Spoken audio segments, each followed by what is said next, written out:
My husband signed up for my sister's OnlyFriends. Should I divorce him? Disclaimer, not my story time, instead of me on Instagram. My husband and I have a really toxic relationship. When he and I first started dating, I was extremely jealous. I would instigate fights almost every single day. Now that we're married, I'm definitely less jealous. But he's always been jealous throughout our relationship. He tries to control everything I do, down to the way I dress and even the people I can or cannot hang out with. He even insisted that I quit my job, which I did. He's invested a lot in Tesla and crypto, so he makes a lot of money without having to leave the house. Which, yes, is totally amazing. But that means he and I are together all the time. And with his jealousy, sometimes I just can't stand him. I've tried to help him with his jealousy because I used to be in that place. And when I try to talk to him about it, he just gets mad at me. Whenever he sees that I post something on Instagram, he gets angry. He says that I'm looking for attention, which of course I am, but not from guys. Everyone posts on social media because they want to show off their life. A little on my sister. We're identical twins. And we're really, really close. Unfortunately, my sister got laid off from her job last year. That's when she decided to start her OnlyFriends. I support her in everything she wants to do. She's actually making really good money from it, so she's really happy about it. A few days ago, I got on my husband's phone to look for something. When I see my sister's pictures, part 2 is up.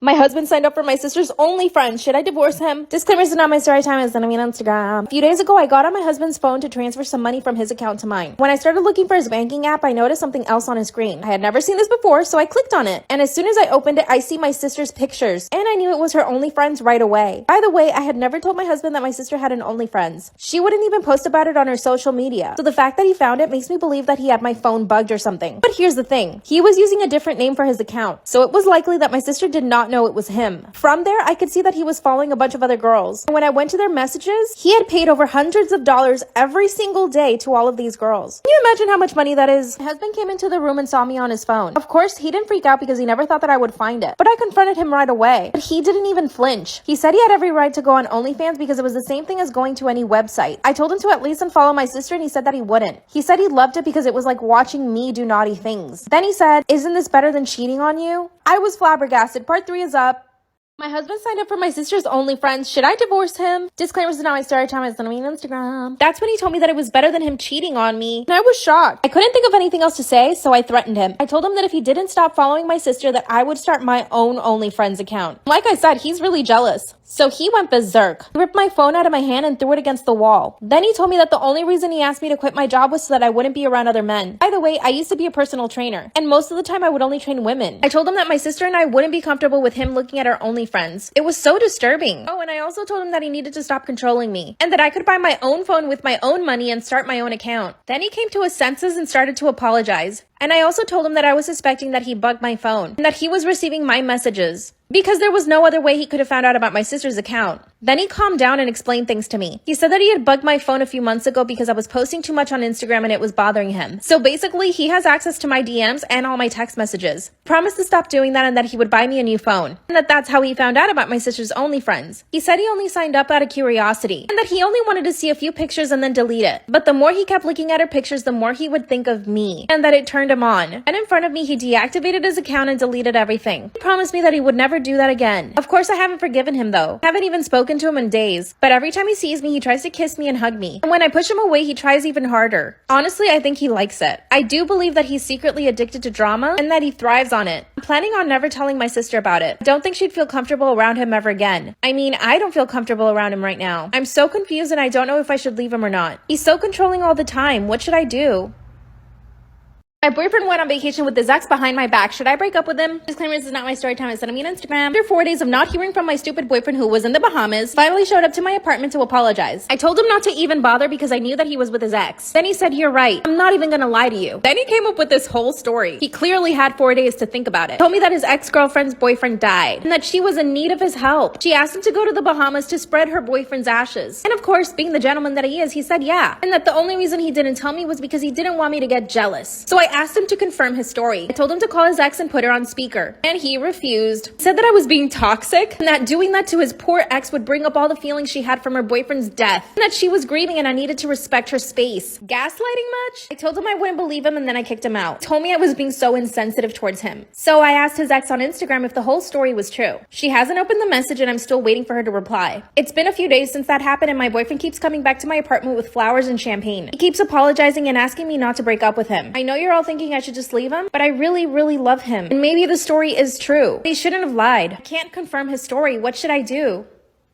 My boyfriend went on a vacation with his ex behind my back. Should I break up with him? Disclaimer, I look extremely tired because I've been filming for 7 hours. I'm not sad, don't worry. Storytime was sending me on Instagram. My boyfriend and I have been together for 6 months only. Here's the thing, we never bring up our exes, like ever. From my perspective, I thought we had a really healthy relationship. We're both really into fitness, would work out together every single day, and we made time to cook together every single day. He asked me to move in with him 2 months after we started dating, but I said no. I explained to him that I just wasn't ready for that, and he got really upset. That's when things started changing. He began making up excuses about not being able to hang out with me, and sometimes he wouldn't even show up to our gym dates. And I guess one of the mistakes that I made was giving him his space. A few days later, he calls me and tells me that he's in Boston for a work trip. He didn't even tell me he was going on a trip. I just said okay. Then I tracked his location on my phone and it turns out he's in the Bahamas. He forgot that I could track his location. I started investigating and you'll never guess what I found. Part 2 is up.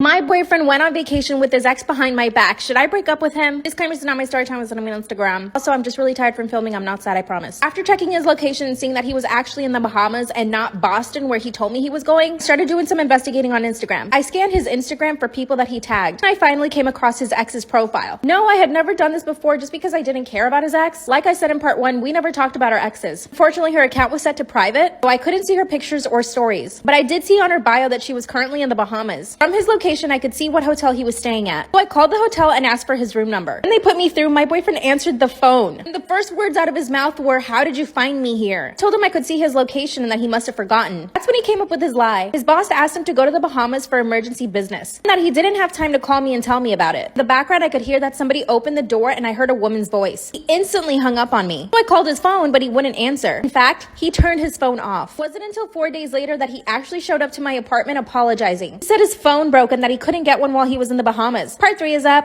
My boyfriend thinks I'm disgusting for having periods and refuses to touch me or even have sexy time. Disclaimer, this is not my story time. It was sent to me on Instagram. My boyfriend and I have only been dating for 3 months. We met on a dating app. He works in financing and I own my own business. He's 28 and I'm 22. But he is so not mature. When we first met, he came across as a really intelligent guy. After 6 dates, he asked me if I wanted to be his girlfriend and I said yes. I did feel like he was rushing into it a little bit, but I decided to take the risk. A few days after he asked me to be his girlfriend, I mentioned to him that I was going to get off the pill. I was having a lot of hormonal problems and the pill was probably causing it, and I knew that this was going to make my periods really heavy again. Well, when I said this to him, he said, "Wow, that's disgusting." Then he said, "My ex never had periods because she was always on the pill." Isn't that impossible? He was just lying to make me feel bad. And I literally sat there in the restaurant explaining to him why periods happen and why they are important. By the end of the conversation, he said it was still gross and that he wouldn't want to touch me when I was on it in case he got blood on him. Then he brought up his ex again. He said that she was always so clean. I got up from the table and I walked away. Part 2 is up. My boyfriend told me I'm disgusting for getting my period and he refuses to touch me. Disclaimer, this is not my story time, it's on me on Instagram. The following day, he called me and asked me if I still had my period. I told him no and he said, "Okay, then I can come over." When he came over to my apartment, I asked him what was his problem with periods. He told me that it was disgusting and that women should try to get rid of them. Then he started insisting on me taking the pill again so that I could stop having periods. I told him he had no right over my body and that I would do whatever I wanted. He ended up going home and we didn't speak for a few days. He finally calls me and tells me that he's sorry for calling me disgusting. But this time I actually had my period. So when he came over, I wanted to test him. I kissed him and told him that I wanted to do it. Then he said, "Okay." I told him I had to go to the bathroom to remove my pad. Then he said, "Are you for real? That's so gross. Why would you invite me over knowing that you have your period?" Then he said that he wouldn't come near me with a 10-foot pole. Yeah, this 28-year-old man said that. Then he told me that I probably smell really bad down there and that I should probably go take a shower right away. I didn't even know what to say to him. I opened my front door and I stood there. And he left. An hour later, he posts on his story that he's at a club with his friends. Part 3 is up. Story time about how my creepy uncle flirts with me. Disclaimer, this is not my story time. Send me on Instagram. I come from a really big family. My mom has 5 sisters and 1 brother, and my dad has 4 brothers and sisters. All of them have their own kids, so I have a lot of cousins. And this means we have a lot of family get-togethers. Every single weekend, someone is hosting a party. We all get together and eat, and it's actually a really nice time. But there's always that one creepy uncle. In my case, it's my mom's brother. He's 46-year-old and has never married, but he's a bachelor. He's got money, so he basically has a bunch of sugar babies. Whenever my family tells him that he needs to get married, he says he'll never get married to anybody. He thinks women only exist for the pleasure of men. When I turned 16, I noticed that he would stare at me a lot. At first, it was just staring. Every now and again, he never did anything really creepy then, but just the staring was enough for me. I never told my mom about it then, not until I turned 18. This is when he started making comments like, "Wow, you're growing into your body," or "Wow, you got great hips." He would make comments about how I was growing up, like, Ew. He even told my dad that he needed to keep me away from guys because I was growing up really quickly. And because of my curves, men would think that I was a woman. This is when I finally told my mom that he was making me super uncomfortable. She thought it was funny at first, so I avoided him at all costs. Part 2. Story time about how my creepy uncle flirts with me. Disclaimer, this is not my story time, it's me on Instagram. When I told my mom that he was making me super uncomfortable, she laughed it off. She thought it was funny. She said, oh, you know how he is. So from that point on, I basically avoided my uncle every time we were at a family event. When I turned 20, this is when things got even worse. He would ask me things like if I was a virgin, or if I had a boyfriend, if I had ever been on dates. And one time he even told me that he would get very jealous if I ended up bringing a guy to one of our family events. One time he complimented me on the dress that I was wearing, so after that, I only wore baggy clothes to family events. The fact that I had to change the way that I dress so that he could control himself makes me sick. I finally told my mom again that my uncle was always bothering me. It's when she told me that the world is filled with men like him, and that all I needed to do was just ignore him. So I told my dad everything. My dad took it a little more seriously and told my uncle that he needed to stop making comments. My uncle just laughed. Part 3 is up. Story time about how my creepy uncle flirts with me. Disclaimer, this is not my story time, it's me on Instagram. I finally told my dad and he told my uncle to stop making comments. My uncle just laughed and told my dad that he was overreacting. And that all he said to me was that I was a pretty girl. What a liar. In part 1 and 2, I told you guys that it was getting worse, but here's where it actually gets even worse. Like I said, I have a really big family, so my cousins are growing up too. One of them just turned 13 and my uncle cannot stop staring at her. She's maturing a lot quicker than most 13-year-olds. He's already staring at her. So here's what I did. At the next family event, I sat right next to him. Every time he would stare at one of my cousins or try to make a comment at me, I called him out for it in front of everybody. I even recorded the things that he said. The fact that I even have to do this at a family event makes me sick. Instead of enjoying my time with my family, I have to sit next to my creepy uncle policing him. Anyway, it's totally worth it though. I'm making sure that my cousins don't feel uncomfortable. After I had enough recordings of him saying nasty things, at the next family event, I showed it to my grandma. I basically played it for the entire family. My grandma told him that he couldn't come to any more events if he was going to behave that way. And of course, he apologized to everyone right away. But not to me, he apologized to my dad. After his half-ass apology, he was let back into family events. I don't think that's enough punishment. Give me some ideas because I think I deserve justice. Creepy uncle.